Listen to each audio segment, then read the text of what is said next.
Still a number of unanswered questions surrounding Friday's train collision in Fairfield. Good evening, everyone. I'm Erin Logan. The National Transportation Safety Board has been briefing us on the investigation. Now we're waiting on Governor Daniel Malloy, who is about to speak at a news conference in Hartford. News 8's Jackie Slater is live in Hartford, where that is being held. Jackie? Good evening, Erin. I can tell you that right now we are waiting for the governor to arrive to give us an update on the conditions with the train accident.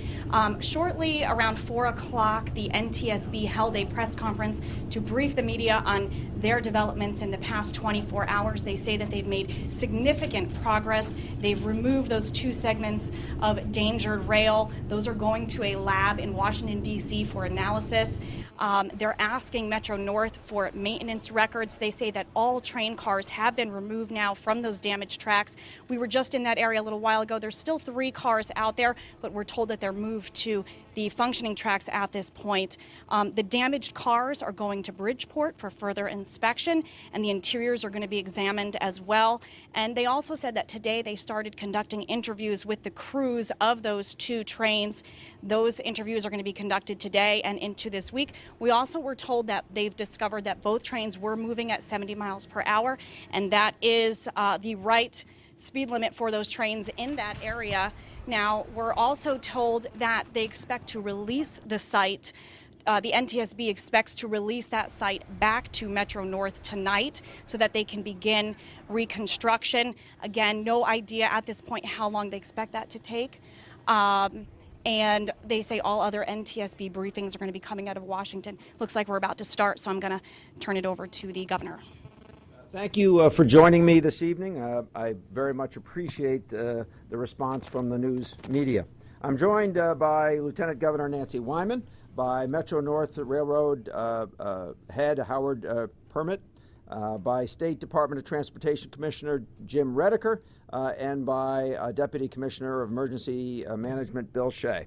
As you are aware, on Friday, Metro North commuter trains collided between Bridgeport and Fairfield. To quickly recap, the crash happened at 6:08 p.m. When an 8-car eastbound M8 train derailed and struck a westbound M8 train, injuring at least 76 people. The injured were transported to St. Vincent's Hospital and Bridgeport Hospital, as I appear with you, there are still people in the hospital and one continuing to be in critical condition. I also want to give you an idea of the scale of this accident. We have not had an accident like this in any recent time. We did have difficulty with a freight train in 1988, so it has been some period of time in which we've had anything like this. Given that we are about 12 hours from the beginning of the morning rush, we wanted to update commuters on what they can expect tomorrow and through the next week. Tomorrow's commute will be extremely challenging. I will be partially activating the state's Emergency Operations Center tomorrow morning so that we can assist and coordinate resources.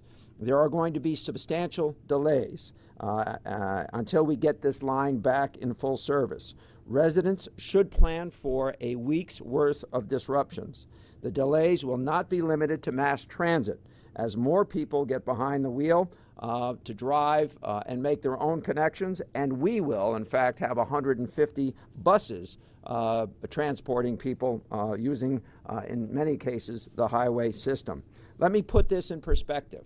There are 30,000 daily commuters whose trips will be disrupted because of this accident. If all of those were to get on the highway in single occupancy cars, we would literally have a parking lot.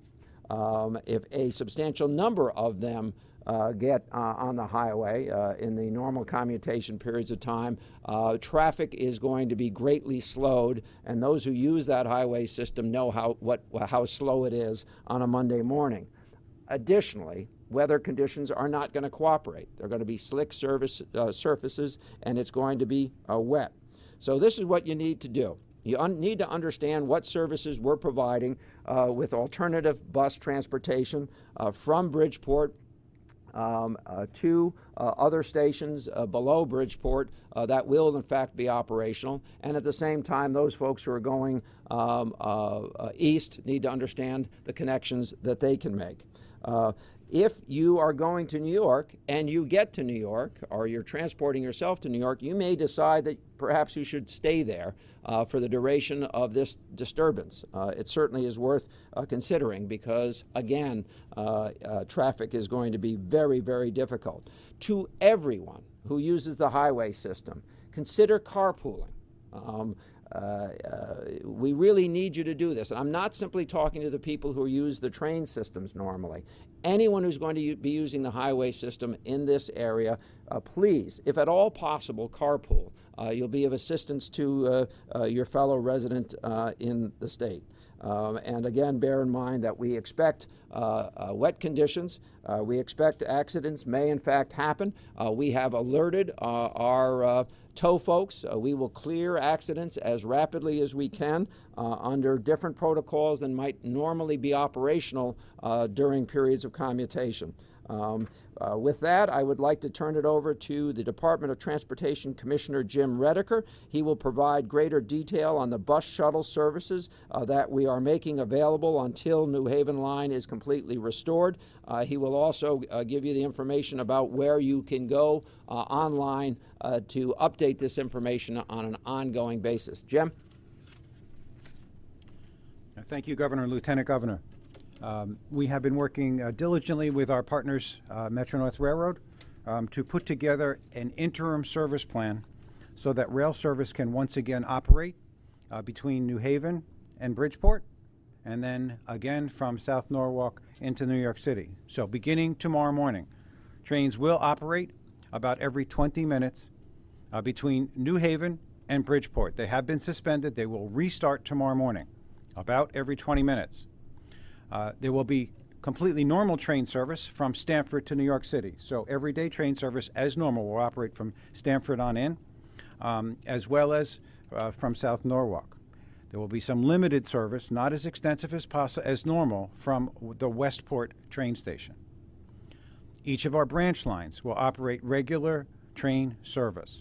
So for most of our customers, regular train service will occur. Now, between Bridgeport and South Norwalk, we have to provide shuttling services. Buses will shuttle to and from those locations, some expressing to Stamford, some providing local pickup service for the towns of Fairfield, with Fairfield Metro and the station Fairfield having bus service. And we will also have service at the Westport train station, shuttling customers back and forth. All of this information for peak periods and off-peak periods is on the Connecticut DOT website and also on the Metro-North website. I encourage customers to look at the Metro-North website. They will be providing updates on the exact train schedules as well as all the bus shuttle services. Let me reiterate that the shuttle services will be operating, but it will be very difficult for customers. There'll be lines, it will take longer, and it's going to be a difficult commute if that's your option. For those folks who decide to try to drive to other stations where there's train service, remember, parking's already limited. So train station capacity for parking is not going to be easy either. So again, we recommend that people look at alternatives, whether that's telecommuting, taking other forms of transit like carpooling and vanpooling. The best you can do is find some way not to commute. This is an event that's going to last for several days. Please plan ahead. Thank you. Howard? Thank you, Governor. Let me speak for a minute on what we are doing to restore the New Haven Line service. We were, subsequent to the accident yesterday, as everybody knows, National Transportation Safety Board is conducting the investigation.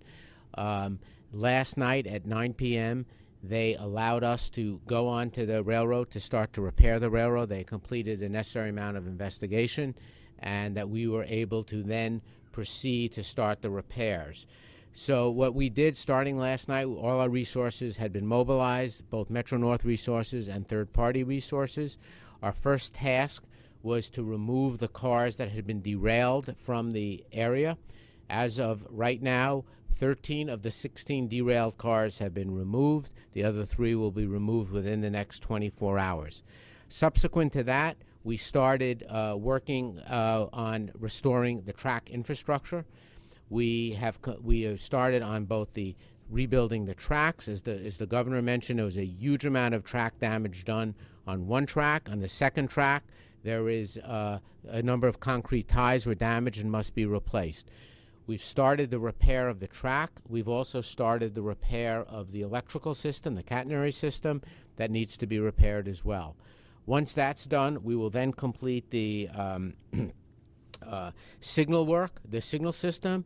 We then have to do testing to make sure everything's working, that it's a safe operation.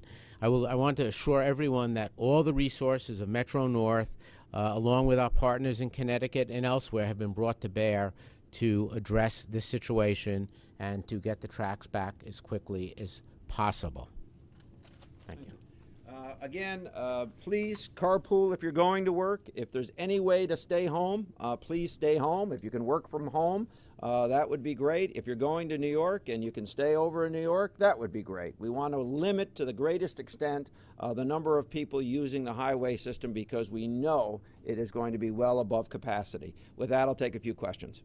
Yes? Are you deploying more state troopers, state police in the event of big police accidents down there with all the traffic? Yes, we have. We will have substantially greater resources available in the area below Bridgeport for that very purpose.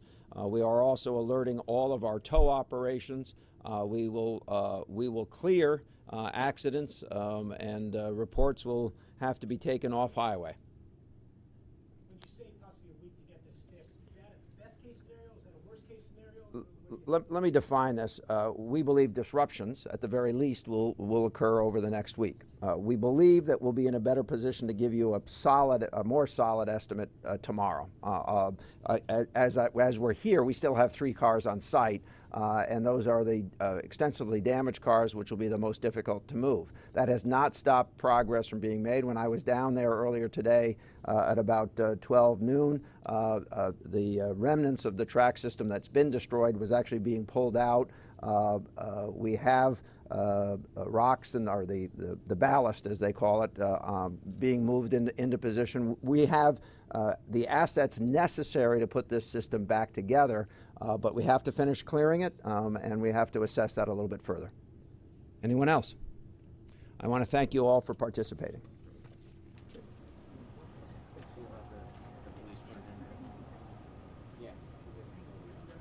You were just listening to a live news conference with the governor and Metro North updating us on this situation. They're saying that commuters are faced with a big challenge. About 30,000 people are affected by this, but there is a plan in place if you do need to take the train. We have all that information for you on WTNH.com. We'll be right back after this.